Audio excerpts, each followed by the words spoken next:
the next speaker, or the first official kick-off speaker, is Salim Amin.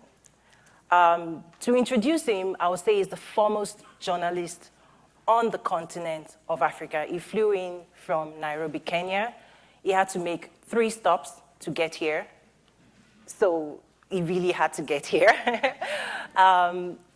He comes from a generation of storytellers, journalists. He has the largest database of images of Africa in the world, millions and millions of images.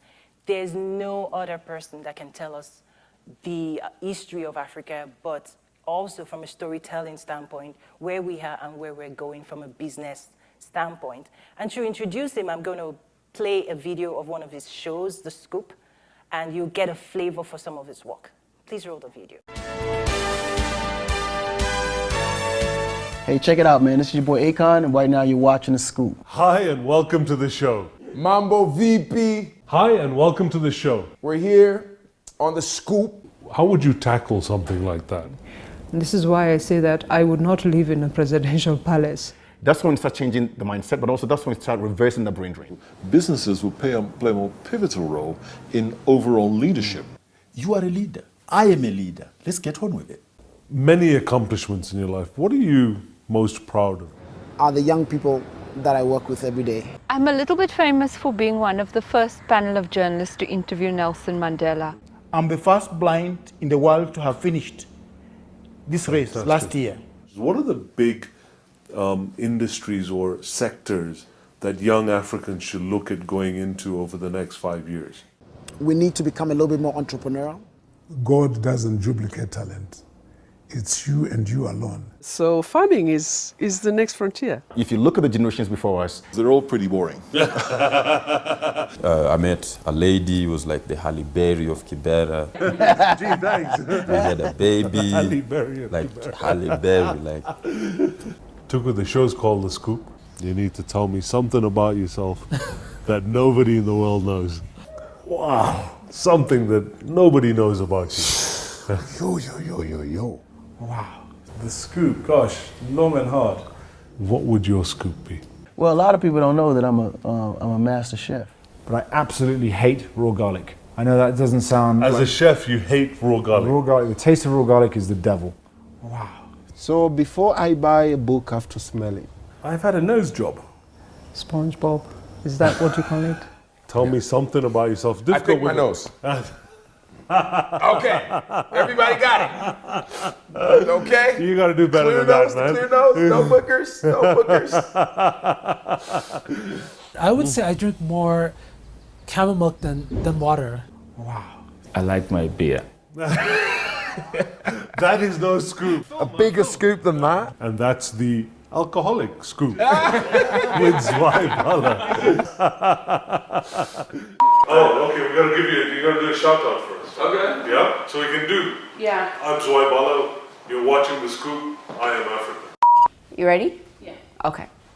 I'm Kieran Jethwa, chef and sorry, keep rolling it. I'm Africa. Thank you. One more time. Is that the right? Perfect. Like just giving a message. Yeah, like you're talking to all the people out The text is okay, what I just said? Should I say hi or should I say I'm Juliana Rutich?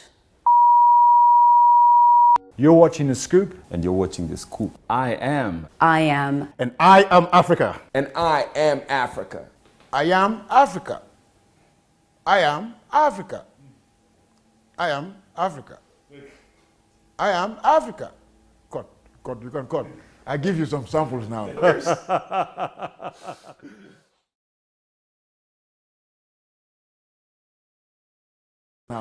Ladies and gentlemen, please welcome to the stage Salim Amin.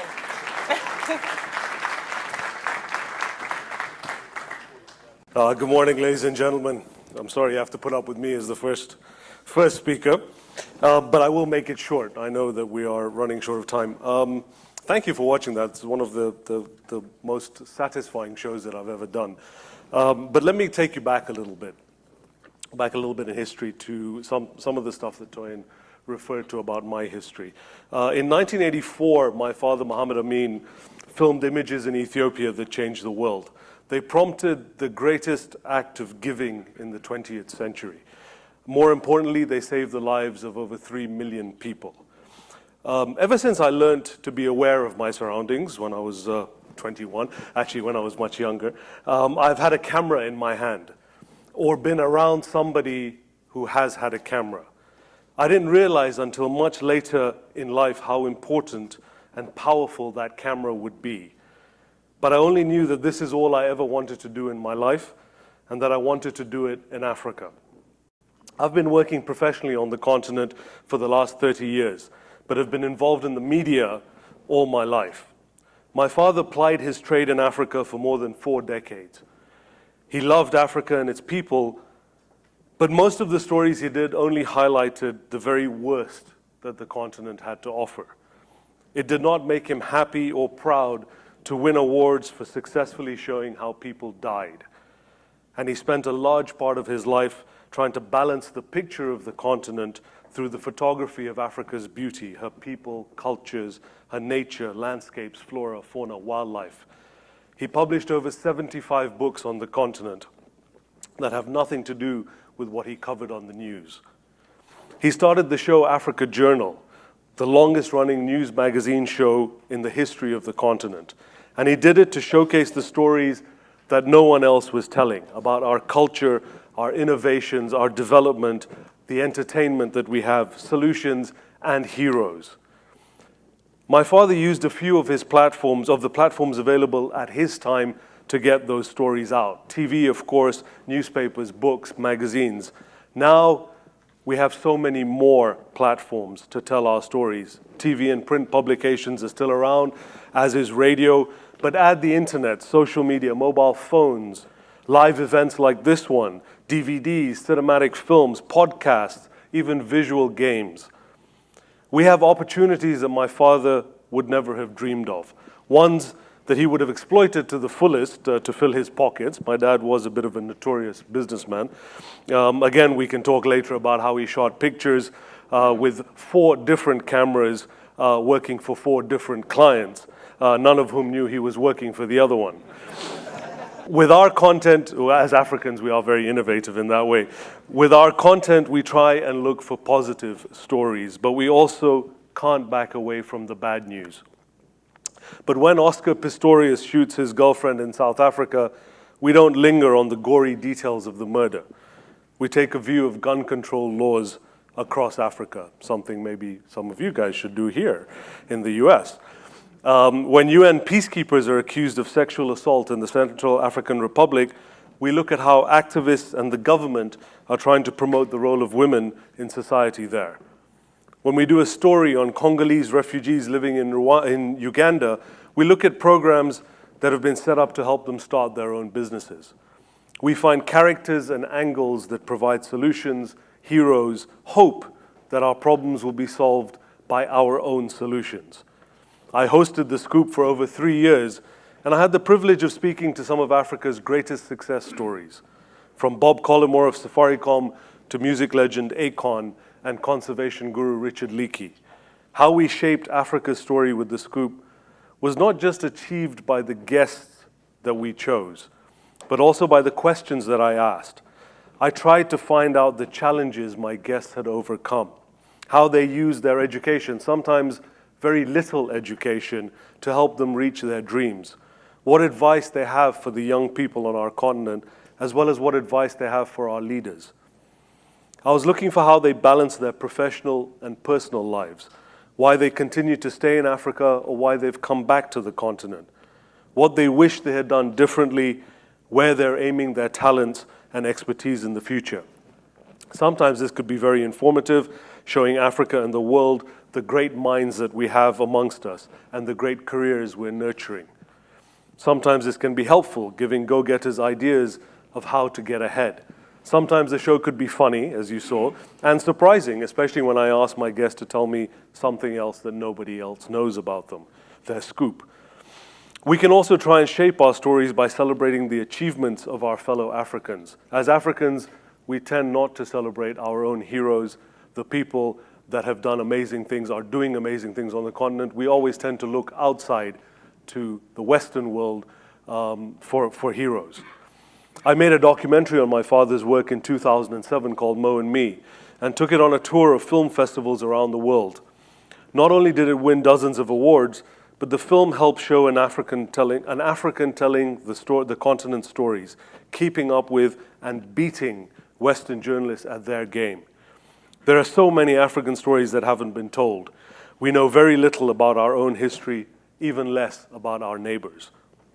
And yet there are so many inspiring examples of outstanding Africans who have shaped our societies and our stories. Africans watch documentaries more frequently than other communities. I was at a conference recently, and an executive at a Cameroonian TV station was telling me about a survey in his country that showed that the most popular foreign channel there was the National Geographic Channel. We're curious about our environment, our history, our great moments, our heroes.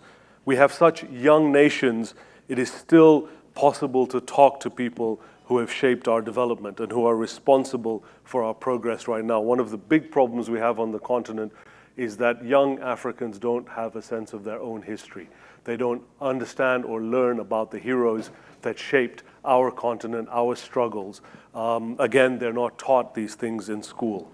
You don't have to dig that hard to find a good story, a good character, or good characters. I've done documentaries on political heroes like Nelson Mandela and Jomo Kenyatta, sports and entertainment figures like Fela Kuti and George Weah. And we found iconic stories like that of Thomas Sankara, Africa's answers to Che Guevara, another of a man who tried to create a space exploration program in Zambia. He didn't get very far, but at least he tried. The sons and daughters of slaves who returned to Africa and called themselves Rastafarians. The man who started the piracy phenomenon in Somalia and then went to jail when he thought he was being interviewed for a documentary on his life. And we have only scratched the surface of thousands of great stories over 54 countries. There is enormous opportunity in Africa. Most of you know that, otherwise you wouldn't be sitting in this room. But there is a serious lack of information coming out from the continent that will help investors like yourselves decide where they should invest, what business opportunities are available, and who their right partners might be on the continent. And only we as Africans can address and change this.